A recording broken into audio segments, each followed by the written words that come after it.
professionnel.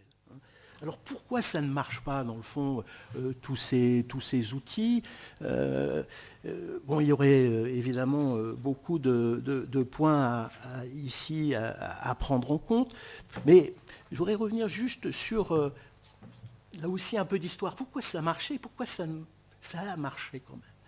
Peut-être pour un petit nombre, mais pourquoi ça a marché? Tout simplement, il faudrait, et c'est un travail qui reste à faire, qui n'a jamais été fait à ma connaissance en tout cas, revoir et comprendre la façon dont les fonctions RH s'organisaient au détour des années 80 et des années 90, quelles étaient les responsabilités des acteurs dans ces fonctions, quelles étaient leurs relations avec le monde du management, les acteurs opérationnels, et quel était le poids de ces acteurs RH par rapport aux acteurs opérationnels.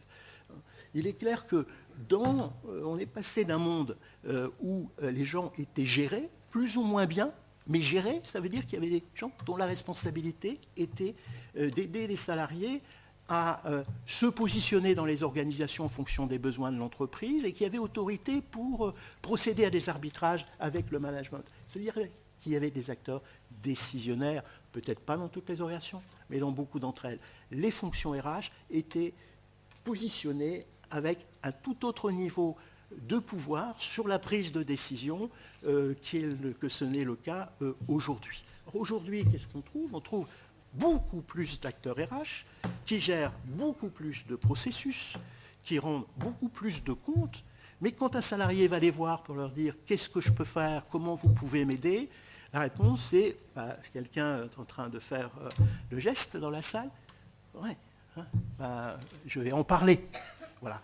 Et qu'est-ce qu'on entend, nous, dans les entretiens? On entend des salariés qui ont le sentiment de se faire balader d'un interlocuteur à l'autre, en disant je vais en parler à votre manager. Le manager dit c'est pas moi qui décide, j'ai pas le budget, il faut en parler au RH. Le RH va renvoyer au responsable formation, qui va boucler avec le responsable professionnel, et ainsi de suite. Et on se retrouve 2 ans après, un peu toujours dans la même situation. Mais entre-temps, si le salarié sur un marché d'emploi où la mobilité externe est plus facile, aura trouvé une réponse à la question de son futur professionnel sans attendre l'appui propre à l'entreprise, et l'entreprise aura perdu une compétence. Mais je vais très vite pour montrer effectivement qu'on a changé de paradigme et qu'effectivement, pour que l'appui soit efficace, encore faut-il que ceux qui apportent cet appui soient non seulement compétents sur le fond, et compétents sur le fond, c'est aussi avoir la compréhension des métiers des salariés.